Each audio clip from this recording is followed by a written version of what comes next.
Today guys, we are talking about hollow bodied irons. I've got 5 different hollow bodied irons, all in a 7-iron loft. But we have 4 different lofts across those 5 irons. So very interesting there that when you're going to get irons fitted and you hit your normal 7-iron shot, we want to know exactly how far that's going to go. And if I hit a 7-iron there and it goes 160 yards carry, that could be because of the loft there straight away on the club. But then if somebody puts me in another club and it goes 170 yards, that might not be because of you, it might not be because the club's better, it might just be because of the physical loft on that golf club. So it's very interesting for you when you go for a fitting to make sure that you know your lofts. A lot of clubs are coming with now retro lofts, they're coming with standard lofts, or they're coming with power lofts. So you need to make sure you're optimizing what you get. Obviously for me, I know how far I hit irons, I know exactly that. But we're going to show you the differences with a mid-handicap golfer today. We're going to get him in now with his own normal golf clubs. The golf clubs that he uses, and then we're going to compare those to the biggest brands on the market.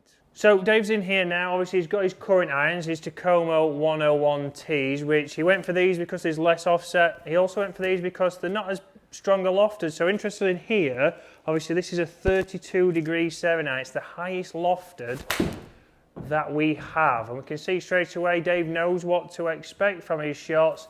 Straight away there, carrying 130, going 140. So you did just say to me, Dave, you remember a set of clubs, you can't remember what manufacturer it was. Yeah, I think it might have been somebody like Wilson. And they didn't give the number of the iron on the bottom, like a 7, a 6, or an 8 or whatever. It gave the loft of the iron, so which I think would be a good way to go. Yeah, so it gives the degrees of loft there so you can compare it, you know exactly what you've got. So interesting enough guys, we've got Callaway, we have Ping, we have TaylorMade, and we also have the elusive, that you can't buy anymore, Kirkland's, who are currently getting sued by TaylorMade. So it'll be interesting to see what they've got. But we've got 4 different lofts, like I said at the start of this video. And what's that going to make a difference? 2 good shots from Dave, exactly what we expect from his Tacomo. It was 130 carry, going 140. We're going to hit one more, and then we're going to go straight in to the Callaways.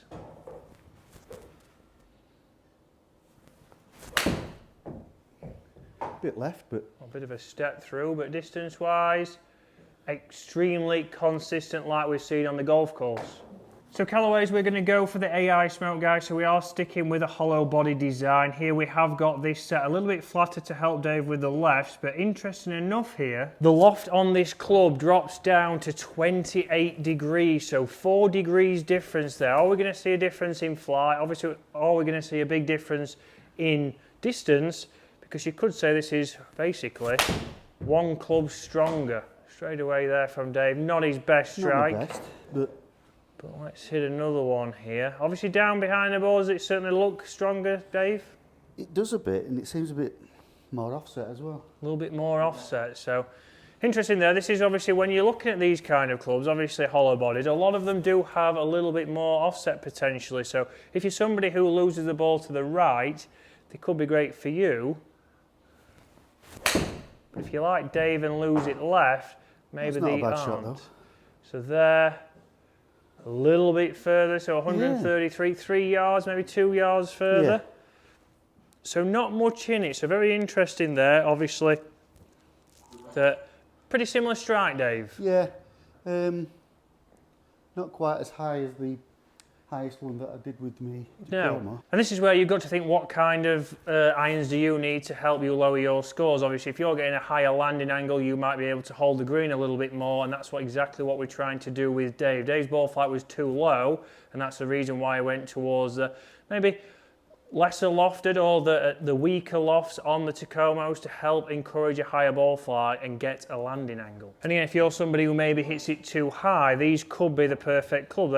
These might help you get that lower trajectory that you are looking for. Certainly lower there from Dave. Yeah. That's going to carry again a little bit further, 137 going closer to 150. So interesting there. But what's up next? Next up, we have probably one of the most popular clubs in this brand, the one that's really dominated for the last couple of years, the TaylorMade P790. Interesting here, we've got a loft of 30.5, so right in the middle, Dave, Obviously not too strong. We know they do have the P770s as well, but these will be probably towards a mid to higher handicapper just because they are a little bit bigger. They probably give you that little bit more confidence. But what's this going to do for Dave? Obviously we can see if he did hit the Callaway a little bit better, he did sneak 5 more yards. Straight away there, Dave, a higher ball flight. Shorter though. A little bit short, so interesting. How was the strike on that one? It felt a little bit toey, if I'm honest. Okay, so toey strike there, certainly lost some distance. So interesting there, obviously these are forgiving irons, but even if you do misstrike it and nearly miss the ball, you will lose some distance. Dave. Thanks for that, Chris. No problem.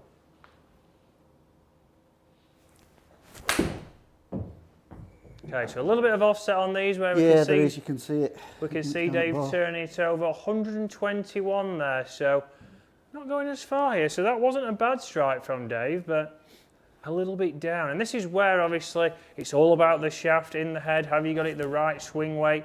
And Dave's got a fitting coming up from one of the, probably the best place to get fitted in the UK. And you'll be very interested about the outcome. It was a real eye-opener for you, Dave, wasn't it? It was, yeah. I was very surprised at the outcome.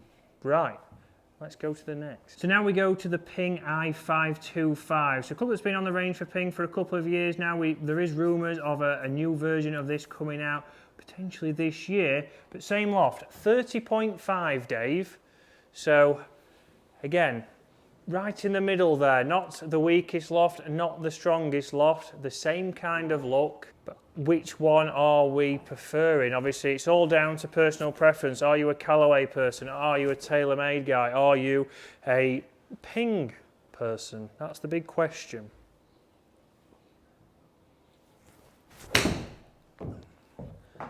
Caught the ground, Chris. It don't matter what it is. If you hit the ground about 3 inches behind the ball. Correct, Dave. I didn't want to say anything, but...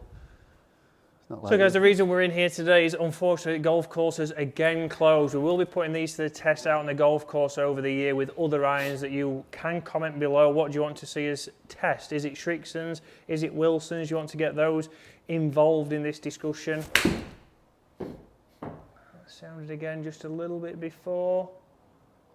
Not too bad. At 122. Again, not bad for distance, but a little bit down. So interesting there that Dave's had his Tacomo, he's confident with those. Yeah. And although they're the weakest loft, they were the most consistent and the best front to back dispersion. So it just shows, guys, obviously it's when you've got a club you're confident with, you like the look of it, and you've got the right shaft, potentially. Okay, pretty good strike there from Dave. And that's more like it out there, obviously, at that distance. So right where his Tacomo would be, but we can see not as consistent as that 101T. The final club up, we do have the Kirkland Signature, so not on sale at the moment because it is under a lawsuit with TaylorMade for its claims and its technology. Let's see, obviously, with Dave's first look at this, how it performs. Is that why it's not? On the website. Yeah. It is, yes. It says sold out, but it may be because of other reasons. But 31 degrees here with the 7-iron, so interesting enough, obviously, this again is a different loft. So we've had 5 7-irons and we've had 4 different lofts. So it's very hard for you then, obviously, in a fitting. You might be gaining distance because of the loft, maybe not because of the club. So this is where you've really got to look into that before you go into a fitting. So let's... Top line, it looks quite thick, you know, like the Callaways used to be. Yeah, so more like the Apex, the ones you had before, the DCBs. So very interesting here that there is different lofts. So obviously it's very important also to think about your budget. You'll see on screen now the different price points we've got. So there's a big range in costs for these clubs. Straight away there, that launched pretty high, Dave. Good. Just a little bit down. And performance-wise with these Kirkland clubs, again, we've seen there's plenty of reviews online. They are performing pretty well. I'm yet to actually try them out, really, but because they might not come back, to be honest. But that's a big thing. But comment below, guys. Have you got a set of the Kirklands? Are you enjoying them? And what do you think to the lawsuit? Not bad if you hit them thin like that, Chris. No, I mean, it went straight. Yeah, bonus. So guys, what other clubs do you want to see Dave testing out this year? Do we want to see, like I said earlier in this video, some Wilsons? Do we want to see some Srixons? Dave's hitting it a little bit better there. Yeah. Again, 120, a little bit down. So just a launch on there. Hey guys, that's a prime example there of a mid-handicap golfer testing irons. Obviously, sometimes different irons will react different with different shafts in them. So that one there with the Kirkland did launch a little bit high. It has got premium components, but just wasn't getting the distance. We saw that from the P790. Maybe that's launching a little bit too high for Dave, or the shaft might be a little bit heavier than his shaft in the Tacomo. So the Tacomo is still winning for Dave, but what clubs are you buying this year, or what have you tested, and what do you want to see on the channel? Guys, hopefully you've enjoyed that. Unfortunately, we can't be outside at the minute because the golf courses are closed, but we will be back out there in the next coming weeks, and hopefully we'll get these clubs out there and really put them to the test on the golf course.